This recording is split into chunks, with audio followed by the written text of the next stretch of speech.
इस देश के जुडिशरी सिस्टम के ऊपर लगा है, पूरे इस देश के जो सामाजिक न्याय के योद्धा हैं उनके ऊपर लगा है।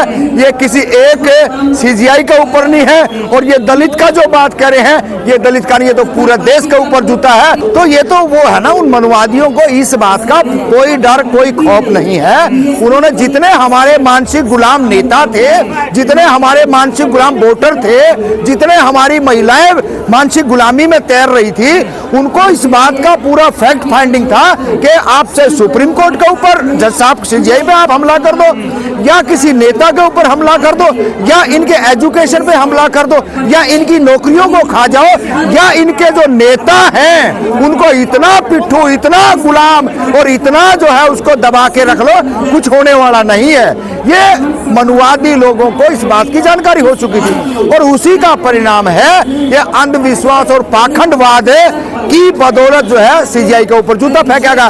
मैं तो आपके माध्यम से भी कहना चाहता हूं, तो वो मूर्ति जो थी वो मूर्ति बनवा लेते भाई। आप में ताकत नहीं है, आप दलितों को, पिछड़ों को, वंचितों को, शोषितों को डराने का काम है, लेकिन आपकी जो बंदर घुरकी है, आपका जो डराने का प्रयास था, अब इसका डर जो था वो निकल चुका है। क्योंकि इससे ज्यादा घटियापन, इससे ज्यादा निकम्मापन आप लोग क्या कर सकते हो? अरे आपको तो हजम ही नहीं हो रहा। परमात्मा का आदेश हुआ था। कोई परमात्मा नहीं, उनके पास कोई ताकत नहीं। अगर ताकत है तो इस देश के संविधान में है, ये ताकत है तो इन बहुजनों के अंदर है, जो लगातार अपना संघर्ष कर रहे हैं और लगातार ऐसी व्यवस्था से सीजीआई भी सुरक्षित नहीं है कोर्ट में, तो फिर आप जैसे लोग कैसे सुरक्षित होंगे? नहीं, देखिए सीजीआई सर ने बिल्कुल एक बड़ी जो ना बड़ा दिल किया है उन्होंने, और उसका एक संदेश गया है। कथाकथ गौतम बुद्ध को मानने वाले लोग हैं, वो एक्शन नहीं करते।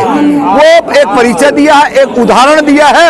अब काम सीजीआई का नहीं है, काम आम जनता का है, काम हमारा है। अगर हम कुछ करेंगे तो उनको मनुवादियों को बता देंगे और तुम्हारा ये पाखंडवाद हम जूते के नीचे रखते हैं, हम नहीं मानते। लेकिन उससे पहले हम अपने समाज के, अपने बहुजन समाज को कहना चाहते हैं, ऐ भगवानों, इस देश के राजाओं, कम से कम आप इस मनुवाद को छोड़ दो। इस दुनिया के अंदर कोई नहीं है जो आपका कोई बाल बाका कर सके। ये बार बार डराने की दुकानें जो खोल रखी है, जो बड़े बड़े लाइब्रेरी इन्होंने मंदिर बना रखे हैं, इन मंदिरों से हमारा कोई लेना देना नहीं है। आपको कुछ नहीं मिल रहा है, लेकिन डरोगे तो मरोगे, डरने की जरूरत नहीं है। ये अभी मुकदमा समाज पे है या पूरे देश पे लगा है? पूरे इस देश के जुडिशरी सिस्टम के ऊपर लगा है, पूरे इस देश के जो सामाजिक न्याय के योद्धा हैं उनके ऊपर लगा है। ये किसी एक सीजीआई के ऊपर नहीं है। और ये दलित का जो बात कर रहे हैं, ये दलित का नहीं है, तो पूरे देश के ऊपर जूता है। तुम प्रोपगंडा करके देश के अंदर खाने कमाने का धंधा आपने बना रखा है, और इस धंधे पे हथौड़ा चलाने का काम इस देश का बहुजन करेगा, इस देश का सामाजिक न्याय के योद्धा करेगा। तो बहुजनों को क्या करना चाहिए? बहुजन रोड पे आ रहे हैं ना, अभी आप 11 तारीख को जनता इस पे आ रहे हैं अम्बेडकर भवन पे, और आप देख लेना क्या होगा।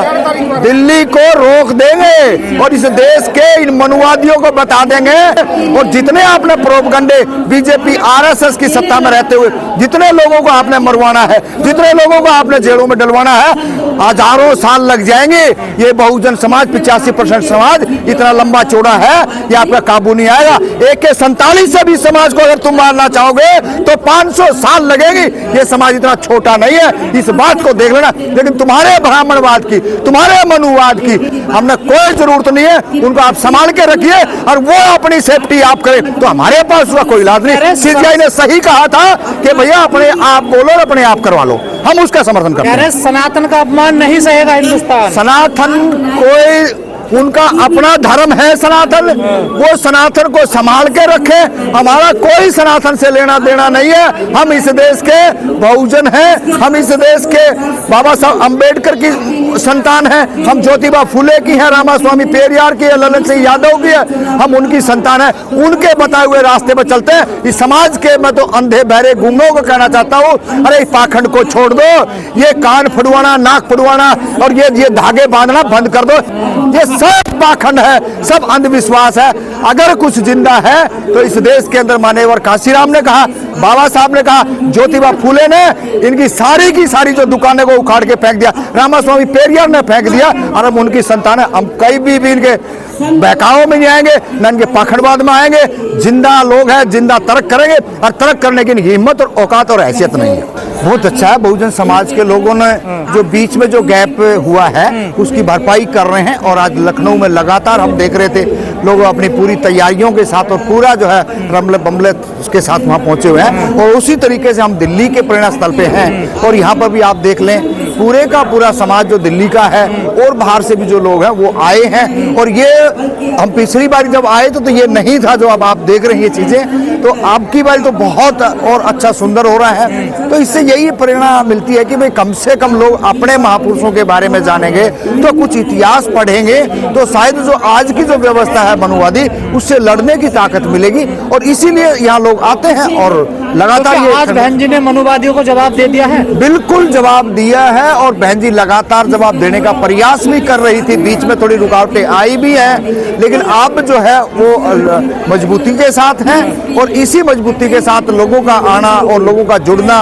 और जिस तरीके से जितना बड़ा संघर्ष जो आज लखनऊ में देखा जा रहा है वो बहुत एक अच्छा संदेश और अच्छा जनता के लिए मैसेज है। आने वाले समय के अंदर हमारे जो हक अधिकारों में जो डकैतियां डली थी, चाहे वो 13 पॉइंट का रोस्टर के लिए सरकार लेके आई हो, चाहे रविदास मंदिर के ऊपर हमला किया हो, चाहे आज जो घटना पार्लियामेंट के अंदर हुई है उस घटना को देखते हुए तो लोगों के अंदर जागृति है और लोग लगातार लग रहे हैं और इसका बदला लेने की भी पूरी तैयारियां चल रही है। जो आज जनसैलाब लखनऊ में आया है इसका क्या संदेश जाएगा? इसका संदेश यही जाएगा कि बहुजन समाज को जो खंड खंड जो कहने वाले थे, जो बिल्कुल बिखरा हुआ था, वो चीजें नहीं है। समाज फिर दोबारा से कहीं देखिए भूल चूक होती है, गलतियां होती हैं, लेकिन दोबारा से समाज एक प्लेटफार्म के ऊपर ये आ चुका है और इसका आने वाले टाइम के अंदर 27 के अंदर अच्छे परिणाम मिलेंगे। दोबारा से हमारे को ये सूरज की जो रोशनी है, जो सत्ता की जो रोशनी है, हक अधिकारों की जो रोशनी है,